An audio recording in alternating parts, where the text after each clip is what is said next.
그리스도인이 된다는 것은 답 없이 살아가는 것을 배우는 과정이라는 말이 있습니다. 이 말은 주복으로도 인용했지만 스탠리 하워스라고 하는 신학자분이 한 말이에요. 원래 이 말은 한나의 이야기라고 하는 이분의 책에서 나온 내용인데요. 자사전적 고백입니다. 심각한 정신질환을 앓고 있는 아내와 24년을 산다는 것은 이분에게 너무 힘든 일이었거든요. 그래서 이분이 이렇게 고민해요. '내 인생이 왜 이렇게 된 것인가? 어쩌다 이렇게 됐지? 언제까지 그리고 나는 이 고통 속에서 살아가야 하는가? 내 남은 삶에 소망이 있는가? 내 미래에 무엇이 남아 있겠는가?' 하나님 앞에 질문하고 절규합니다. 몸부림칩니다. 그렇게 깊은 학식이 있었음에도, 그렇게 신실한 믿음이 있었음에도 불구하고 자기 삶에 답을 못 찾겠더라는 거예요. 그런 자신의 실존적인 이 문제를 하나님 앞에서 고민하다가 깨달은 것이, 아, 믿는다는 것은 매 순간 내 삶에 답이 없을지라도 그 상황에서 내가 살아가는 법을 배워가는 것이구나 라고 깨달았던 겁니다. 답이 있었으면 좋겠는데 말이죠. 혹시 오늘 아침 내 삶에 마찬가지로 길을 잃어버린 것 같고 답을 찾지 못한 채 실망하고 낙담하고 절망하는 분 계십니까? 우스개 말이지만 세상 사람들이 하는 말처럼 혹시라도 '이번 생은 망해버렸다. 이번 생은 글렀다.'라고 생각하는 분 계십니까? 근데 오늘 본문의 나오미도요. 정말 자기 삶은 완전히 끝나버렸다라고 생각할 법합니다, 상황이요. 게다가 지난날 자기 선택이 오늘 돌이킬 수 없는 결과를 가져와 버렸다라고 후회하고 자책할 법도 합니다. 그래서 나오미는 이제 어떻게 살아가야 할지를 고민합니다. 또 어디로 가야 할지를 찾고 있습니다. 그런 상황에서 오늘 나오미와 함께 우리도 어떻게 살아내야 될지, 또 어디로 나아가야 할지를 고민하고 배우고 또 함께 생각해 보려고 합니다. 오늘 읽어 드렸던 룻기 말씀은요. 사사들이 치리하던 때라는 말씀으로 시작합니다. 사사라고 하는 것은 이 재판관이라고 하는 뜻이죠. 하나님께서 이스라엘 백성들을 구원하기 위해서 임시로 세웠던 이 지도자들을 가리킵니다. 그런데 동시에 이 사사 시대라고 하는 것은 참 암울했던 때예요. 영적으로 그리고 사회적으로 혼란하고 문란하고 아무튼 도무지 재기 불능한 시대였다는 뜻을 담고 있습니다. 하나님 앞에 이스라엘 백성들이 죄를 짓고요. 하나님께서 벌을 내리세요. 그러면 또 못 살겠다고 하나님 앞에 회개해요. 그러면 하나님은 또 용서하세요. 근데 또 하나님의 용서를 받고 살만하니까 백성들이 또 죄를 져요. 또 벌을 받아요. 또 회개해요. 또 구해 주세요. 그런데 또 죄를 지어요. 이런 악순환의 시대였습니다. 이러한 시대의 특징을 크게 두 가지로 우리가 설명해 볼 수가 있는데, 룻기 바로 직전에 사사기 마지막 말씀이 무엇으로 끝나죠? 21장 25절에 그때에 이스라엘의 왕이 없으므로 사람들이 각기 자기 소견에 옳은 대로 행하였다라고 하면서 말씀이 뚝 맞춰요. 근데 이것이 무엇이냐면 첫 번째 이 사사기 시대 특징은 왕이 없었어요, 이스라엘에. 그런데 왕이 없었던 건 아니죠. 하나님께서 저들의 왕이었는데 이 이스라엘 백성들이 하나님 백성들이 하나님을 더 이상 왕으로 삼지 않고 버렸다라고 하는 거예요. 동시에 더 이상 왕이 아니기에 그 하나님 말씀을 따르지도 않았다라고 하는 것입니다. 두 번째 특징은요. 그 때문에 이제 사람들은요. 각자 자기 소견에 옳은 대로 살아갔어요. 이 소견이라고 하는 것은 전치사가 붙어서요. 사람의 혹은 초월적 존재의 상황 판단과 진단을 말합니다. 이 말은 이제 이스라엘 백성들은요, 하나님의 백성들은요, 하나님의 판단이 아니라 자신들 판단에 따라 살았어요. 자기 입맛대로, 자기 보이는 대로 옳은 것이라고 믿고 그대로 살아갔던 것입니다. 그 결과 서로 자기가 왕이 되어 살아가고 있던 시대가 바로 이 사사시대입니다. 그렇게 왕의 부재는요, 소견신앙으로 우리의 믿음을 전락시켜 버려요. 비단 사사시대만의 일이 아니죠. 오늘날 하나님 중심 신앙이 아니라 바로 내 중심 신앙이 바로 이 모습입니다. 말씀 따라 믿는 신앙이 아니라 내 소견 따라 믿는 신앙이 또한 이것이에요. 그것은 하나님의 영광이 아니라 나의 잘됨을 위해서 믿는 신앙이고, 하나님 말씀을 내 삶의 절대적인 기준이 아니라 상황 따라 취사 선택할 수 있는 상대적 규범으로 말씀을 전락시키는 것입니다. 그럼에도 불구하고 어떻게 생각하죠, 사람들은? 구색만 갖추면 복 받을 줄로 착각하는 거예요. 구색만 갖추면, 내가 교회만 다니면, 내가 그냥 적절하게 신앙생활을 하고 있으면 하나님께서 내게 복 주실 것이라고 착각하는 거예요. 이것이 오늘 시대의 사사기 시대적 신앙의 모습입니다. 그런데 그 대가가 무엇입니까? 비참한 결과예요. 그 때문에 1절을 보니까요, 그 땅에 흉년이 듭니다. 구약 성경에 나타난 이 재난들은요, 주로 두 가지 이유로 찾아옵니다. 첫째, 하나는 타락의 결과로 땅이 저주받았기 때문이고요. 다른 하나는 죄의 결과로 하나님의 심판을 받기 때문입니다. 그중에 이 대표적인 하나님 심판의 수단이 흉년이었어요. 조금 더 설명드리자면 성경 말씀은요, 하나님과 하나님 백성들 간의 언약적 관계에서 주시는 말씀입니다. 그래서 그 언약들은요, 성경의 언약은 처음에 이 땅을 지으시고 천지를 지으시고 생육하고 번성하고 정복하고 다스리라고 말씀하셨던 이 최초의 에덴 언약에서 시작합니다. 그 언약이 또한 동일한 유사한 내용의 노아 언약으로 이어져요. 그리고 이 노아 언약은 이제 땅과 후손의 축복을 약속하셨던 아브라함 언약으로 이어집니다. 그리고 이제 더 나아가서 이 아브라함의 언약은요, 모세 언약, 모세를 통하여 주신 율법 언약으로 개성이 됩니다. 이어집니다. 그리고 한참 시간이 흘러 이 언약은 다윗 언약을 거쳐서 예수 그리스도의 새 언약으로 완성이 됩니다.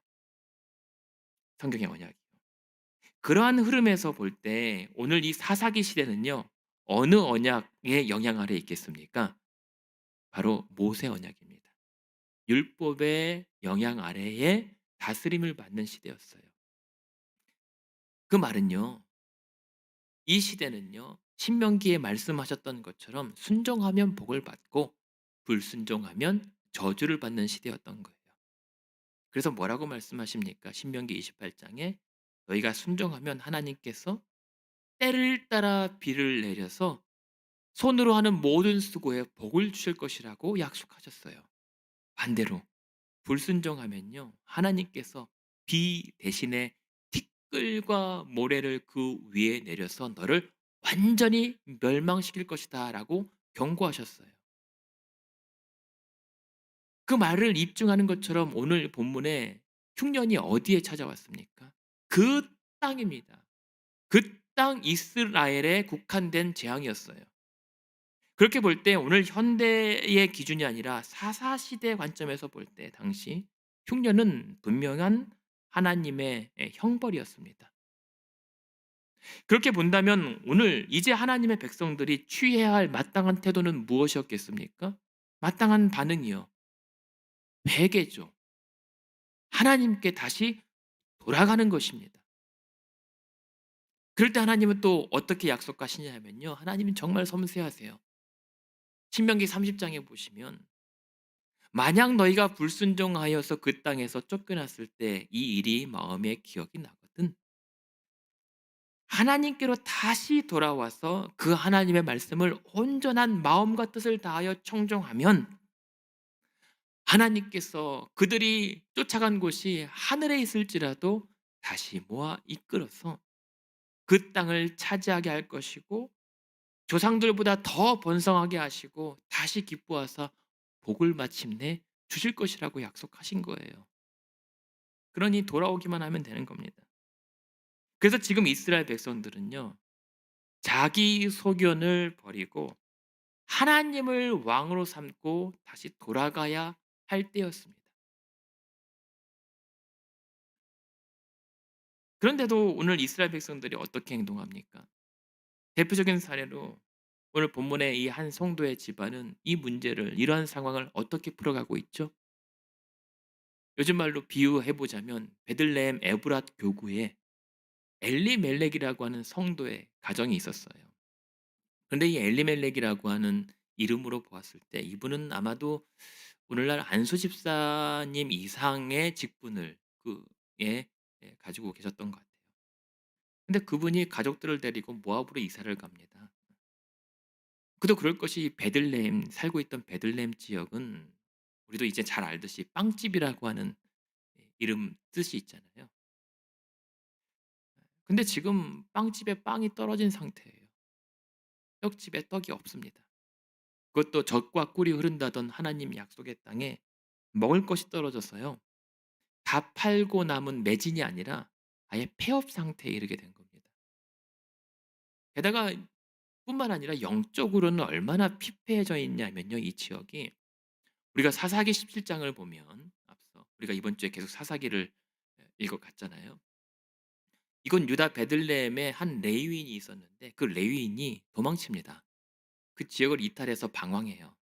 원래 레위인은 하나님께서 정해 두신 지역에서 머물면서 그 주변 지역의 이스라엘 백성들의 믿음을 점검하는 영적 지도자 역할을 감당해야 했어요.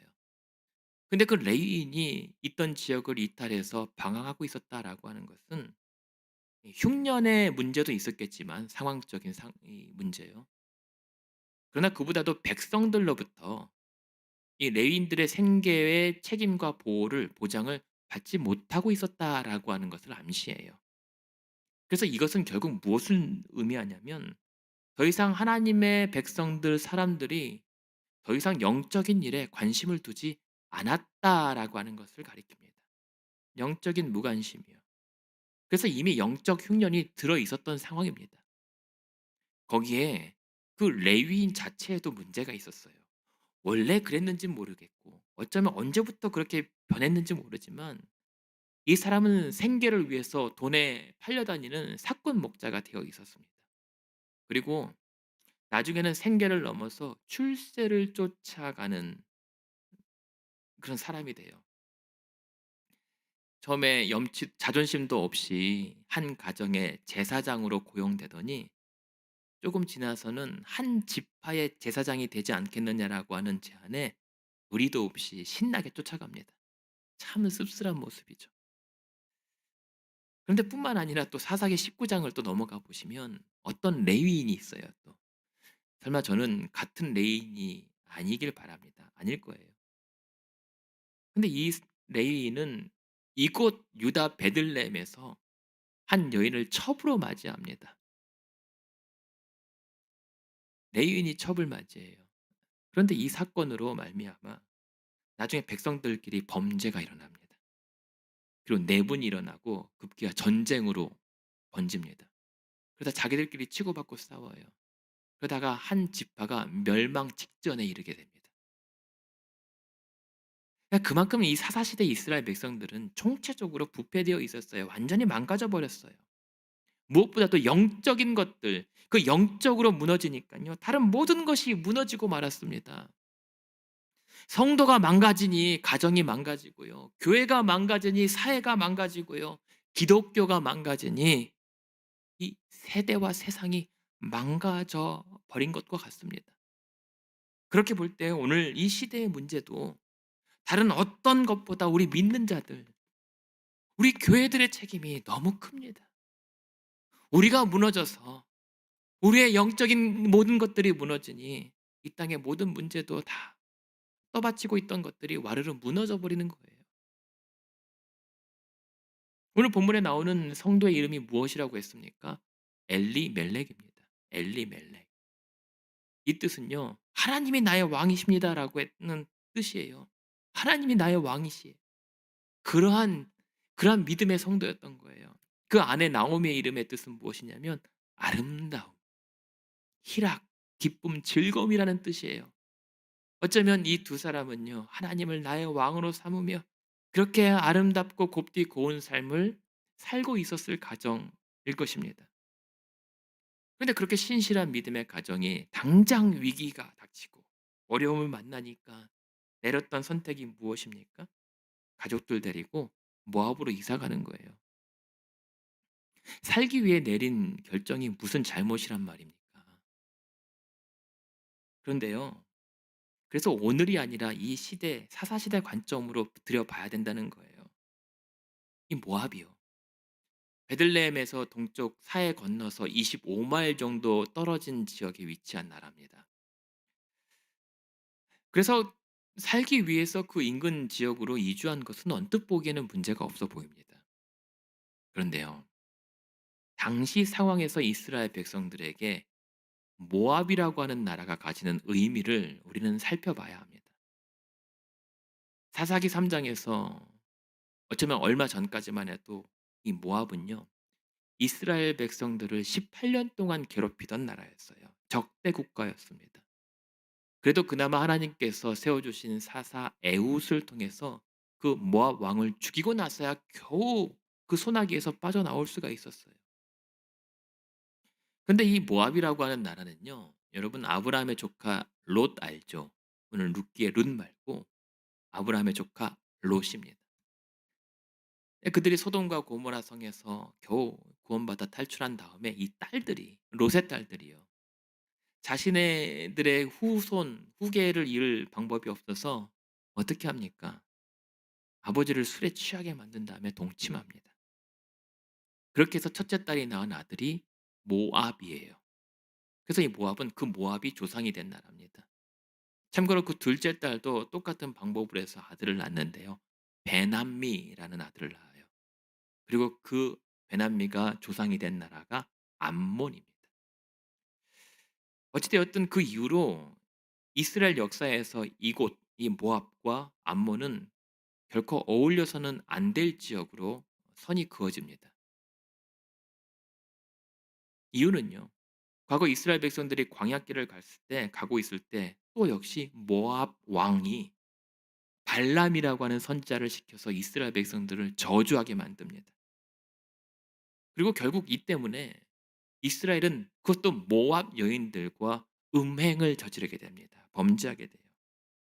그럼에도 불구하고 하나님께서 그 저주를 복으로 바꾸어 주셨어요. 복으로 주셨어요. 저주를 막아 주시고. 대신에요. 모세에게 뭐라고 말씀하시냐면 앞으로 이스라엘 백성들의 총회에 모압은 그리고 암몬은 영원히 이스라엘의 총회에 들어올 수 없다라고 못을 박아 놓으셨어요. 그러니까 지금 이스라엘 백성들은 모압 지역이든 모압 사람이들이랑 관계를 맺어서는 안 되는 거였어요. 게다가 이 모압 사람들은요. 그모스라고 하는 신을 믿고 있었거든요. 민족 수호신, 전쟁의 신이었어요. 근데 이 신을 예배할 때 자기 자녀들을 불 가운데로 지나가게 해서 예 드리는 이 인신 제사를 드렸어요. 그렇게 가증스러운 제사를 드리는 민족이었습니다. 그런데 더 놀라운 것 무엇인 줄 아십니까? 나중에 훗날 솔로몬이요. 말년에 추락하잖아요. 그때 예루살렘에 이 그모스 신전을 짓습니다. 솔로몬이. 참담하죠. 그만큼 이 우상 숭배의 죄를 하나님께서는 정말 가증스럽게 보세요. 이런 것을 종합해 봤을 때요. 종합할 때 다시 말해서 엘리멜렉과 이 가족은 살기 위해서 어쩔 수 없었다 하더라도요. 하나님께서 금하신 곳엔 들어가지 말아야 했어요. 넘지 말아야 할 선을 넘어버린 겁니다. 그러니 결과가 어떻겠습니까? 비참했죠. 비참합니다. 제가 오늘 아침에 난데없이 저주 설교하자는 게 아니에요. 이것이 아무리 힘들다 하더라도 선 넘은 자의 피할 수 없는 필연적 결과라고 하는 것이에요. 잠시 몇 년 동안은 숨을 돌릴 수 있었겠죠. 네. '아 잘 떠났구나. 흉년의 땅을 벗어나 우리 가족들이 아유 겨우 먹고 살 만하게 되었구나.'라고 안심했을 수 있습니다. 게다가 1절 후반에 거류하다라고 하는 단어는 이 엘리멜렉도 잠깐 임시로 거주하러 갔다라고 하는 뜻이에요. 그런데요. 잠깐이면 되겠지 했던 것이 영영 돌아오지 못할 결정으로 바뀝니다. 사람 일 알 수 없잖아요. 왜냐하면 3 절에 보니깐 이 엘리멜렉이 갑자기 죽어버려요. 과로였는지 스트레스였는지 병이었는지 몰라요. 갑자기 죽어버립니다. 그 가장 한 사람만 믿고 따라 나섰을 이 가정에 끔찍한 슬픔과 비극이 찾아온 거예요. 하, 남은 나오미는 어떻게 했을까요? 어린 자식들을 돌아다보면서 '내가 이러려고 고향 땅 떠나왔나.' 후회했을지도 모릅니다. 그래도 어떻게 해요? 남편은 잃었지만 어린 생명들 키워내기 위해서는 그 괴로움과 외로움을 삭히면서 나서 땅에서 버텨냈죠. 그래서 마침내 두 아들들이 이 자라 장성합니다. 그래서 결혼까지 시켜요. 하나님께서 이방 여인과 결혼을 싫어하셨지만 기뻐하지 않으셨지만 그래도 어쩔 수 없으니까 결혼을 시켜서 가정을 이룹니다. 이제 나오미는 대견스럽죠. 이만하면 그래도 이제 두 아들과 두 며느리 또 장차 낳을 자손들로 손주들로 위로받을 것이라고 기대했겠죠. 하지만 뜻대로 되지 않았습니다. 생각대로 일이 풀리지 않았어요. 왜 그러냐면 4절 후반에 보니깐요. 10 년쯤 지나니 그 두 아들이 벼랑간 세상을 떠납니다. 갑자기 남편도 잃은 지 얼마 안 됐는데 조금 괜찮을 듯하니 두 아들이 갑자기 둘 다 죽습니다. 그래서 이제 나오미는 혼자 덜렁 혼자만 남아 버려요. 참 기가 막힐 노릇이잖아요. 그런데 이 두 아들의 이름이 무엇이라고 나옵니까? 2 절에 말론과 기럐입니다. 이 말론이 룻의 남편이에요. 첫째라고 볼 수가 있는데 이 두 아들의 이름이 재미있습니다. 재밌는 건 아니죠, 사실. 말론은 약함, 연약함이라는 뜻이에요. 기럐은 파국, 파멸이라고 하는 뜻이에요. 그래서 이 이름을 가지고 두 가지 입장에서 해석을 합니다. 하나는 무엇이냐면 말론이 어릴 때부터 그렇게 약했기 때문에 병에 걸려서 갑자기 죽었을 것이다라고 보고 기류는 갑작스러운 불의의 사고로 또한 역시 갑자기 죽어버렸다. 그 파국을 맞이했다라고 보기도 합니다. 그래서 이 두 사람에게 자녀가 없었다라고 봐요. 근데 다른 한 가지 해석은요. 나쁜 뜻을 가진 이름을 짓는 것은 유대인의 방식이 아니라는 거죠. 그것은 이방인의 방식으로 이름을 짓는 거라는 것이죠. 무엇이냐면 이 블레셋 사람들이 예를 들면 그 애군을 물리치기 위해서 독종의 형상을 만들어 그것들을 떠나 보냈던 것처럼 지금 이 집안의 아들들 이름도 워낙 약하기 때문에 질병을 막기 위해서 질병이라고 하는 이름을 지어 액땜을 한 것인 거죠. 워낙 사고를 많이 치기 때문에 그 불의의 사고를 막기 위해서 파국, 파멸이라고 하는 이름을 지어서 액땜을 한 것입니다. 근데 만약 그랬다면 이들 그 믿음의 가정은 유대 땅을 떠나온 후 원치는 않았겠죠. 나름대로 믿음을 지키려고 애썼겠지만 그러나 자연스레 그 모압 문화에 동화되어 갔다는 의미가 됩니다. 참 쉽지 않죠. 그런데 이 두 가지 해석 중 어느 것이 옳든 또 간에 결론은 같아요. 살아남기 위해 어쩔 수 없이 하나님의 땅을 떠나고 하나님의 법도를 어겼던 이 가정에는 기대했던 삶의 안정과 만족이 아니라 끊임없이 허무와 슬픔이 찾아오고 있었다는 거예요. 나오미 입장에서 보면 이 모든 상황이 하나님의 심판에서 비롯된 비극의 연속이라고 보여집니다. 그래서 지금 자기 혼자 남겨진 인생은 사실상 버려진 인생과 같았어요. 그래서 13 절에 보면 나오미 스스로도 이건 하나님께서 나를 직접 치신 것이라고 탄식해요. 하나님께서 나를 지금 벌 주시는 거라고. 이젠 그렇기 때문에 자신도 도무지 빠져나갈 구멍도 자신도 없어요.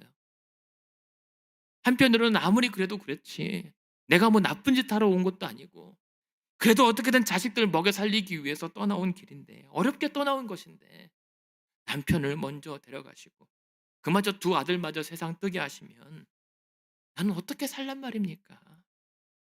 원망할 법도 하잖아요. 그래서 1장 20 절과 21 절에 보시면요, 나오미가 뭐라고 얘기하냐면 "전능자가 나를 괴롭게 하신다. 전능자가 나를 괴롭게 하신 것이다."라고 얘기해요. 그만큼 하나님께서 자기를 버리신 것 같다라고 하는 절망과 함께 원망도 섞여 있는 것처럼 보입니다. 더 이상 자기 이름처럼 아름답고 예쁘고 고운 삶은 없어지고 마라라고 하거든요. 마라는 쓰다라고 하는 뜻이에요. 자신의 삶은, 이제 남은 삶은 쓰디쓴 고통 가운데 살게 될 것이다라고 얘기해요, 스스로. 대체 이런 상황에서 나오미는 어떻게 살아가란 말입니까? 정녕 하나님은 지금 나오미를 버리신 걸까요? 이런 상황에서 나오미에게 남은 선택은 세 가지 정도 될 겁니다. 첫 번째는 버텨본다. 그래도 여기까지 살아왔는데 그래도 이 두 며느리 데리고 어떻게든 살아봐야죠. 두 번째는 옮겨본다. 새로운 곳으로 제3지대로 이사를 해서 환경을 좀 바꿔봐야겠다. 분위기 쇄신하는 거죠. 그리고 마지막 세 번째는 돌아간다는 거예요. 어디로요? 고향 땅이요. 이런 말을 하더라고요. 고향 땅은 넘어져도 풀과 꽃이 붙잡아 준다라고 하는 말이 있다고 하더라고요. 그렇게 내가 그래도 태어나 자랐던 고향 땅으로 돌아가 죽더라도 거기서 죽는 거예요. 근데 그게 쉽지가 않습니다. 엄두가 안 나요. 왜냐하면 이 말씀을 1장 21 절을 보면 엘리멜렉 집안이 왕년에 잘 살고 잘 나가던 집안이었거든요. 그런데 흉년을 만나서 그 모든 것들을 가지고 살아보겠다고 떠나왔어요. 근데 지금 남편도 없고 두 아들도 없이 나오미 널렁 혼자 그 고향 땅으로 들어간다면 어떻겠습니까?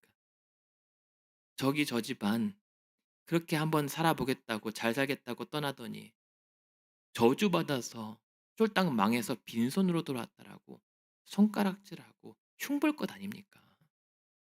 쉽지 않은 일이에요. 그렇다면 여러분이라면 어떤 선택을 하시겠습니까? 오늘 이 나옴의 상황을 우리의 지금 이 시점에 적용을 해 보죠.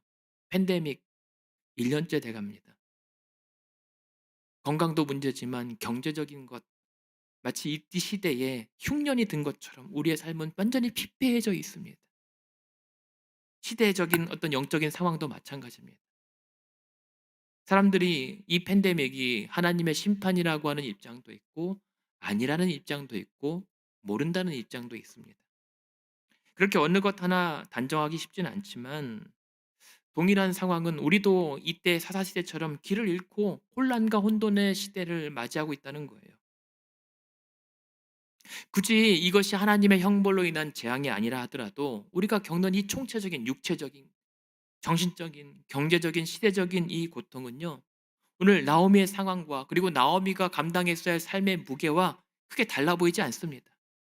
동시에 지금 다 죽어버리고 홀로 뒤에 남겨진 이 나오미의 모습은요, 한편으로는 하나님을 떠난 자의 삶이 얼마나 처절하고 공허하며 비참하고 고독한지를 또 보여주는 대목이기도 합니다. 그렇다면 나오미와 우리는 이 상황을 어떻게 함께 이겨나갈 것인가? 앞으로 어떻게 살아갈 것인가? 다행인 것은요, 우리의 인생의 답은 다 알지 못하더라도 한 가지, 돌아갈 곳이 어디인지는 분명히 알고 있습니다. 답은 몰라도 갈 곳이 어디인지를요. 어딥니까? 바로 하나님입니다. 하나님께로 돌아가는 것이에요. 그리고 거기서부터 다시 시작하는 것입니다. 애초 문제가 어디서부터 시작되었습니까?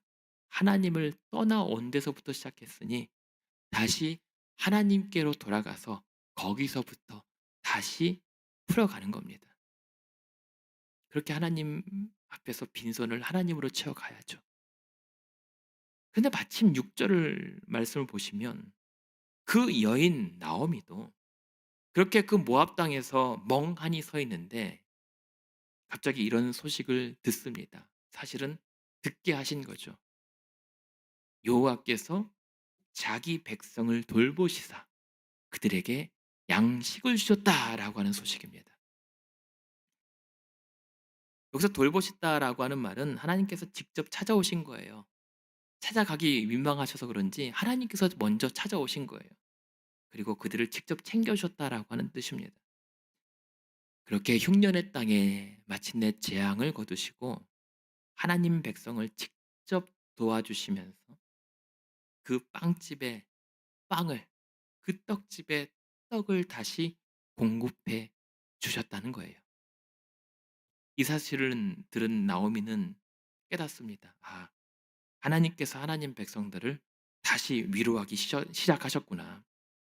그리고 그들을 다시 이끌어 그 땅을 차지하게 하시고 과연 하나님은 자기 백성들을 결단코 버리지 않으시는구나라는 사실을 확인하게 됩니다.